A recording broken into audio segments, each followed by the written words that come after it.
"You're my mother," Michael Turner said aloud to the empty reflection staring back at him in the mirror, his voice trembling as if the glass might answer. The words felt foreign yet inevitable, lingering in the quiet penthouse like ghosts he could no longer ignore. 32 years old, one of the wealthiest men in the country, owner of a thriving tech empire, private jets, and yachts.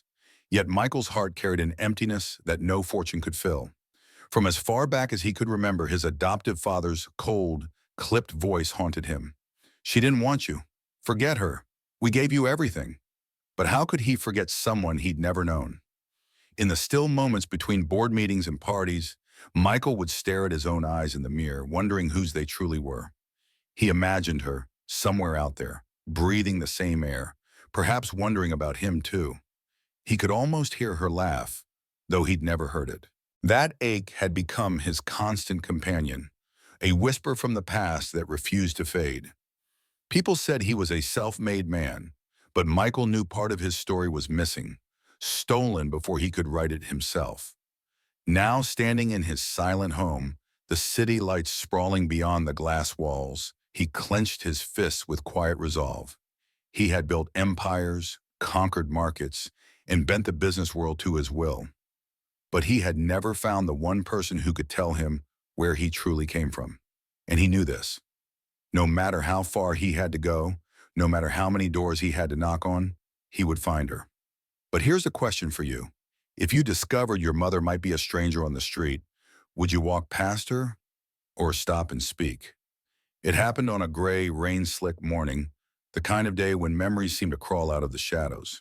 Michael Turner had been moving through his late adoptive father's study, sorting through boxes of files, old books, and dusty trinkets that smelled faintly of cigar smoke and polished oak. The room felt like a tomb, still holding the weight of the man's disapproving gaze.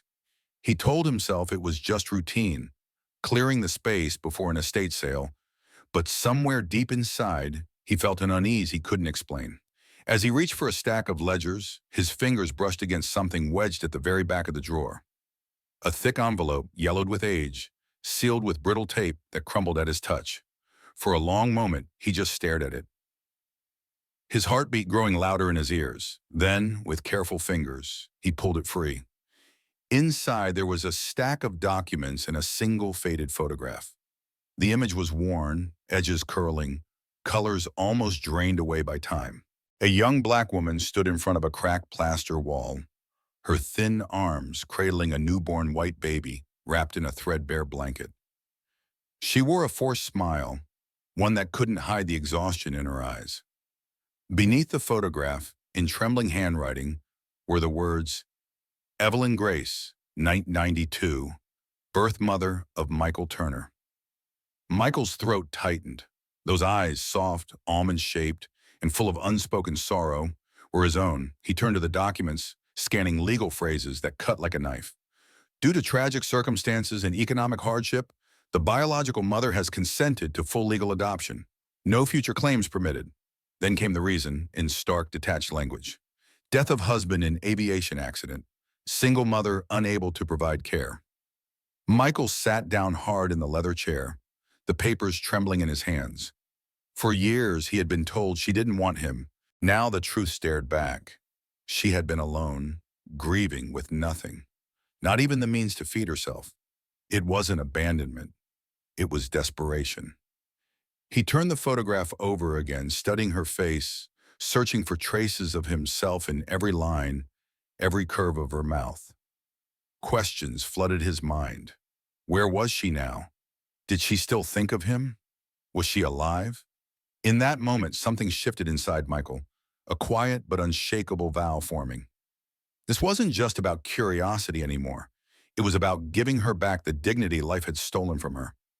Tucking the photo into his wallet, he leaned back in the chair and closed his eyes, letting the weight of the discovery settle into his bones. Outside, the rain tapped gently on the windows, but inside, a storm had begun to rise. Somewhere in the world, Evelyn Grace was living with the consequences of a choice she never wanted to make. And Michael knew, no matter how long it took, no matter how much it cost, he was going to find her. The days that followed were a blur of phone calls, meetings, and quiet desperation. Michael Turner had built his career on finding answers about markets, about competitors, about the next big move. But this search was different. This was personal, and every dead end cut a little deeper. He hired the most sought-after private investigators in the country, men and women who specialized in cold cases and missing persons. They combed through public records, hospital archives, church registries, and government databases. But Evelyn Grace's trail seemed to vanish after the adoption. There were no forwarding addresses, no death certificates, no tax filings. It was as if the woman in the faded photograph had been swallowed by the earth. Michael spent nights hunched over his desk, his laptop glowing in the darkness as he pored over digital archives, scanning grainy scans of old newspapers for her name. He found obituaries for other Evelyns, but none of them were her. He found photographs of strangers whose eyes were the wrong shape, whose smiles were just a fraction too wide. Each time, hope flared and then fizzled, leaving him hollow. Weeks turned into months. He attended board meetings with a mind elsewhere, his answers clipped, his smile mechanical. The people around him assumed he was distracted by some high-stakes deal. None of them knew that when he excused himself, it was to check his phone for updates from investigators who rarely had good news. Sometimes in the dead of night, he would take the photograph from his wallet and trace the outline of her face with his thumb, imagining the sound of her voice, the warmth of her embrace. It was a fantasy that felt both achingly close and impossibly far away. More than once, doubt crept in. What if she was gone? What if she had never wanted to be found? But then he would remember the pain in her eyes in that photograph, the way her forced smile looked like a silent plea, and the doubt would burn away, replaced by the steady flame of determination. One night, as autumn began to paint the city in shades of golden rust, Michael sat alone in his penthouse with a glass of untouched whiskey. The skyline glittered outside, cold and indifferent. He realized that for all his wealth, all his power, he was powerless in the one search that mattered most. The thought was both humbling and infuriating. He knew he couldn't give up, not when the truth was out there, breathing somewhere under the same sky. It wasn't just about finding his mother anymore. It was about reclaiming the part of himself that had been stolen before he was old enough to remember. Somewhere, Evelyn Grace was living a life that had been reshaped by loss. And somewhere, deep in her heart, she might still be wondering what had become of her son. Michael promised himself he would be the answer to that question. He just didn't know yet that fate had its own way of intervening. It was a crisp autumn afternoon, the kind where the air feels lighter, tinged with the scent of fallen leaves and distant chimney smoke. Michael Turner had just wrapped up a long lunch meeting in the historic quarter of the city. His mind was half on the pitch he'd given, half drifting back to that photograph tucked inside his wallet. The streets here were narrow, lined with cobblestones that had seen centuries of footsteps. Sunlight filtered through the amber and red leaves overhead, casting dappled shadows across the hood of his silver sports car as he eased it down the road. The world outside was alive with the hum of street vendors, the chatter of passers-by, the occasional ring of a bicycle bell. But Michael wasn't truly seeing any of it. His thoughts wandered. Where was she now? Did she still remember him? Was she safe? He turned a corner, and traffic slowed to a crawl. That was when his eyes caught a figure on the sidewalk, moving slowly as if each step were a battle. An elderly woman, her frame thin and stooped, carried an enormous cloth sack slung over one shoulder. Her clothes were torn and stained, her feet bare against the cold pavement. Her head hung low, but when she glanced up for the briefest second, Michael's heart stopped. The eyes, those unmistakable almond-shaped eyes that mirrored his own. A shock of recognition rippled through him, like an electric current jolting his veins. For a moment, his brain scrambled for reason. Could it be? After all these years, after months of searching, could she simply be walking here in front of him? Without thinking, Michael slammed on the brakes. The car screeched, the sound sharp against the crisp afternoon air. Horns blared from behind, drivers leaning out of windows to shout, but he didn't hear them. All that existed was the woman on the sidewalk. He shoved the door open and stepped out, his polished shoes hitting the cobblestones with a force that betrayed his urgency. People turned to look, puzzled at the sight of a sharply dressed man in a tailored gray suit, abandoning his expensive car in the middle of the street.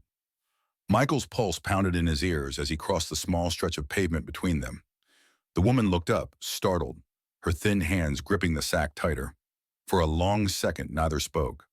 Michael's breath came fast, his chest rising and falling. His mouth felt dry, yet he forced the words out, his voice breaking under the weight of emotion. You're my mother."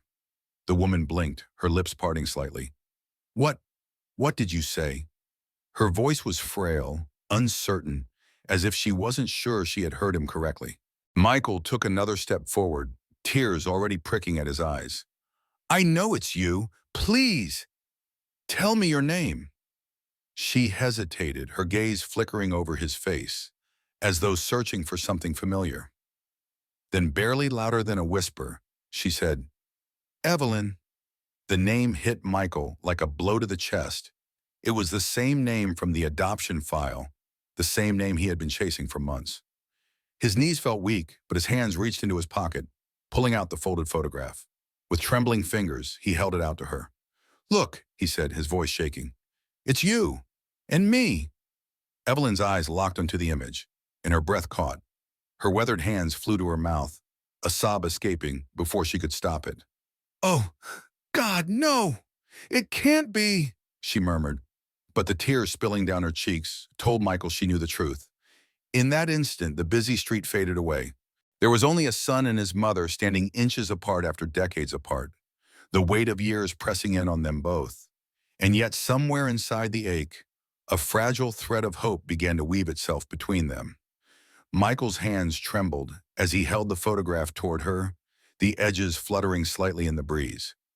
Evelyn's eyes stayed fixed on the faded image, as though looking into a window that had been sealed for decades. Her lips quivered, and then the first tear slid down her cheek, carving a glistening path through the lines of her weathered face.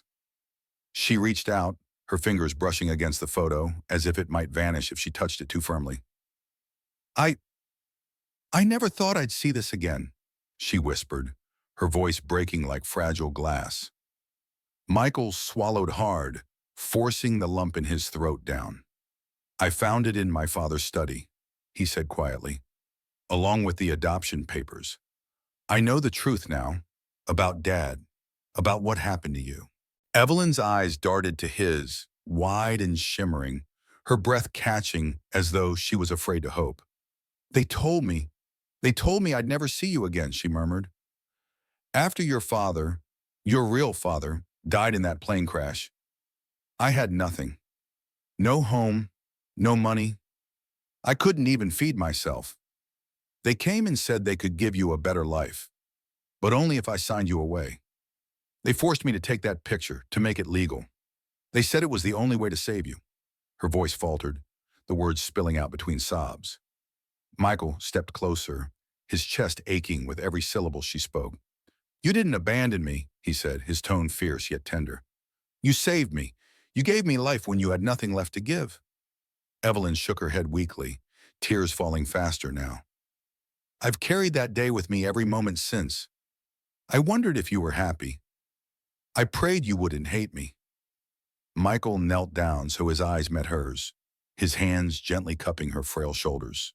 "I could never hate you," he said, his voice thick. "All my life, I've been searching for where I came from, for who I am. And now I know. I'm your son, Evelyn. That's all that matters." Around them, the city moved on, but in that small pocket of space, time seemed to hold its breath. People slowed as they passed, their gazes drawn to the sight of a wealthy young man in a tailored suit kneeling in front of a barefoot woman on the street, both of them clinging to a photograph like it was a lifeline. Evelyn's sobs quieted, replaced by the kind of silence that only comes after years of words left unsaid. Finally, she reached up with trembling hands and placed them on either side of his face. "Michael," she whispered, tasting his name for the first time. "You look just like him. Your father. Same eyes, same stubborn jaw." Michael smiled faintly through the tears. "And the same heart as my mother," he replied. They stayed like that for a long moment, the photograph still clutched between them, until Michael finally rose and extended his hand. "Come with me," he said softly. "Please, let me take care of you now." Evelyn's gaze dropped to the ground, her voice barely audible. "Look at me. I'm nothing. I have nothing. You're a rich man. You don't need me." Michael's smile was gentle, almost boyish. "You're everything I've needed. I have all the money in the world, but I've never had my mother." Slowly, Evelyn placed her hand in his. It was fragile, cool to the touch, but it fit perfectly in his grasp, as if it had always been meant to rest there. Without another word, he led her toward the gleaming sports car waiting at the curb. The leather seat sighed softly beneath Evelyn as she eased into Michael's sports car, her thin frame sinking into the warmth of the interior. It had been decades since she'd felt anything like this. Comfort, safety, the sense of being cared for. She stared at her calloused hands resting in her lap, unsure if this was reality or some cruel dream. Michael slid into the driver's seat, glancing at her with a reassuring smile before starting the engine. The purr of the car was smooth, almost soothing, as they pulled away from the busy street. Neither spoke much during the ride.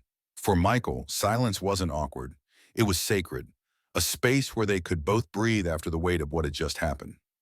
When they reached his home, a sprawling estate tucked behind tall wrought iron gates, Evelyn's eyes widened. She had never in her life stood before anything so grand. The massive front doors opened to a foyer bathed in warm light, with polished marble floors and the faint scent of fresh flowers. Michael guided her inside gently, as though afraid she might break. "This is your home now," he said softly. She shook her head, still clutching the strap of her worn cloth bag. "I can't. This is too much. I don't belong here." Michael placed a hand over hers. "You belong anywhere I am, and I'm not letting you go again." That night, he called his assistant, instructing them to arrange the best medical care, a new wardrobe, and anything else she might need. Within days, Evelyn was seen by top doctors. She received new clothes, soft fabrics replacing the tattered rags she had worn for years, and was introduced to a warm, sunlit room overlooking the gardens. At first, she moved through the house like a guest, hesitant to touch anything, speaking in quiet, almost apologetic tones. But Michael made it his mission to change that. Every evening, after work, he would join her by the fireplace, bringing tea and sometimes pastries from a bakery she quickly grew fond of.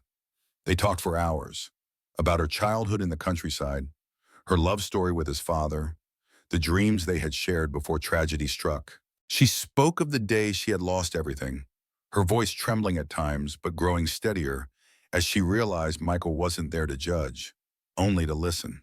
For Michael, these nights were a gift. The boardroom victories, the business accolades, they meant nothing compared to hearing his mother's laughter for the first time.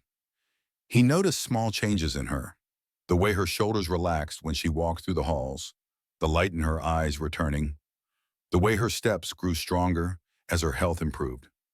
She began spending time in the garden, tending to flowers with the same care she once gave to him as a baby. One afternoon, Michael stood at an upstairs window, watching her in the yard. She wore a soft cream sweater he had bought her hair pulled back neatly, a faint smile on her lips as she clipped dead blooms from a rose bush. The sight filled him with a quiet joy he hadn't known he was capable of feeling. They were building something, not just a relationship, but a life neither had dared to dream of before. And though there were still shadows in their past, they were learning to let the light in, one moment at a time. Evelyn had been forced to give her son life and then live without him. Now she was learning what it meant to live with him, to share the simple joys of each day, and to believe, tentatively but surely, that she was finally home. One evening as the fire crackled softly in the hearth, Michael and Evelyn sat together on the plush sofa in her favorite room, the one that overlooked the garden she had brought back to life. The golden light from the flames danced across her face, highlighting the softness that had returned to her features. Evelyn reached for his hand, her fingers still thin but warm now, stronger than when he first held them on that cold street. "I thought I had lost you forever," she whispered, her voice carrying decades of longing. "I never believed I would live to see this day. And I never imagined you would forgive me. Michael squeezed her hand gently, his gaze steady and full of quiet conviction. There's nothing to forgive, he said. You gave me life, and now I can give you the life you always deserved. Her eyes glistened, tears threatening to spill, but this time they were not born from sorrow. They were born from gratitude. In the weeks that followed, Evelyn became not just a resident of the house, but its heart. She hosted small dinners for Michael's closest friends, telling stories that made everyone laugh. She cooked recipes from her youth, filling the kitchen with the sense of a home Michael had never known but instantly loved. The emptiness that had once haunted them both was replaced with something richer: connection, understanding, and love that had survived impossible odds.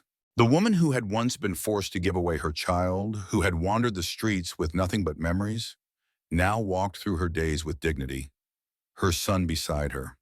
And Michael, who had once believed that no amount of wealth could fill the hole in his heart, discovered that love, not money, was his true fortune.